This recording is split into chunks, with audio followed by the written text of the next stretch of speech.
Okay, let's talk about this next thing here. This is a big one.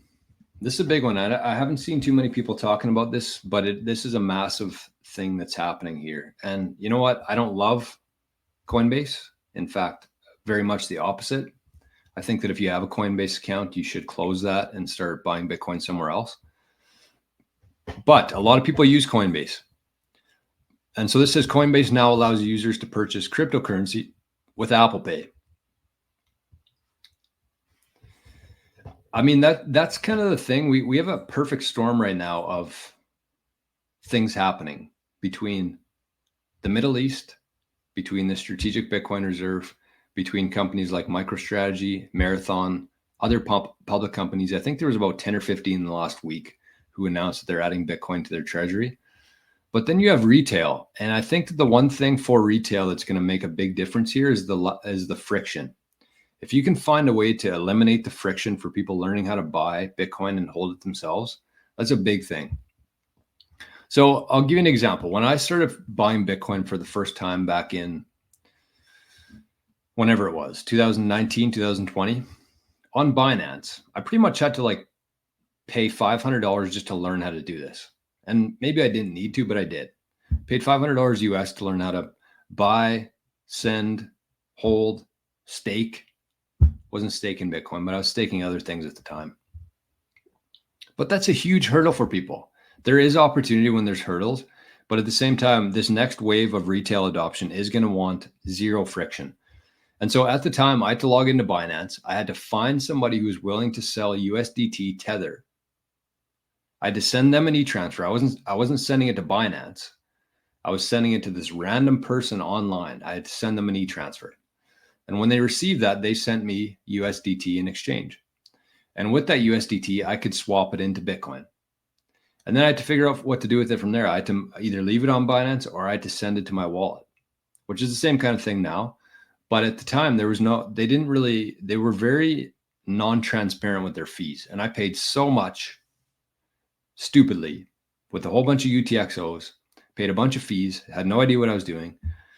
But now, Coinbase now allows users to purchase cryptocurrency with Apple Pay. Think about that. That's 4 years difference. How much easier that is for somebody to log into Coinbase, use their Apple Pay, which everybody has set up on their phone already. You click buy and you store it in Coinbase. That's zero friction. That's like buying a new pair of shoes online. You don't even easier than that because you don't have to put in a shipping address. Ideally, you move it off Coinbase, but even so, there's going to be a lot of people who just get a Coinbase account, use Apple Pay, buy some Bitcoin, store it on Coinbase.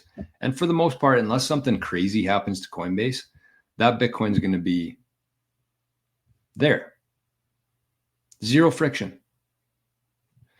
So that's a big part of, this next wave of adoption is just reducing the friction.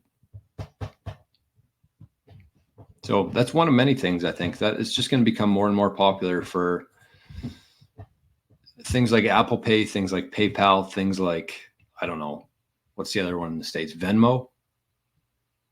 And that'll eventually just evolve into, you have this app on your phone and you have your stable coins, you have your Bitcoin, you have your XRP. Just kidding. Apple shares, MicroStrategy shares, Microsoft shares, maybe a portion of an investment fund that you're in El Salvador, your shares in that, maybe a fractionalization of a hotel chain in Dubai. You have that on there. You can swap back and forth and sell it. Everything's tokenized. That's where we're moving to.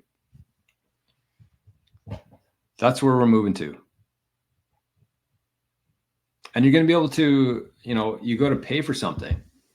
So, just think about this. Let's say that Bitcoin's running up, you cash them out, maybe you buy more shares in that building in Dubai. Maybe that's running up, you cash some of that out, you buy some Bitcoin instead. You're going to be able to atomically swap all of these different tokens.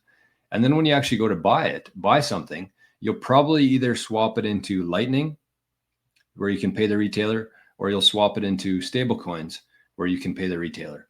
So you'll be able to swap all of your assets, or you have possession of, you have custody of, on your phone. It's going to be all KYC'd, unfortunately, but that's the reality of it. That's why it's important to start building networks and communities within Bitcoin where you can go around that old system. So a lot of people think that we're going to get rid of the old system. It's just going to disappear. It's not. It's just going to be on steroids. It's going to be 24/7, tokenized, fractionalized on your phone.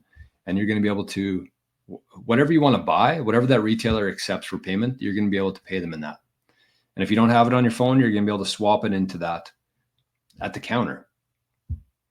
So let's say you keep majority of it. Like I said there, you got Bitcoin, stablecoin, shares in a building in Dubai, MicroStrategy shares. But let's say the retailer, let's say you go to a restaurant and they only accept Dogecoin. So while you're eating your meal, you see that they only accept Doge. Maybe it's like a Doge themed restaurant, or maybe they just like the community. And then you just swap it, swap some Bitcoin for Doge, pay your bill. So, I mean, just with all that in mind, that just understand that there's going to be a lot of these things that exist. You might even own like a Joe Rogan token in there that you can swap and pay for your meal. So there's going to be a ton of these different things. All of these tokens are going to exist, but the best place to store that over time is going to be in Bitcoin. And then when you need these other altcoins, when you need this form of payment, that's when you swap it at that time. But the best place during that process to store your wealth will be in Bitcoin. And hopefully the majority is actually kept in cold storage with your own UTXOs, which most people won't have at that time, but you're here now, so you will. So then you can just send it to your wallet if you need to. If you're out of Bitcoin, you just send it from your cold storage to your wallet, and that's how you pay for stuff.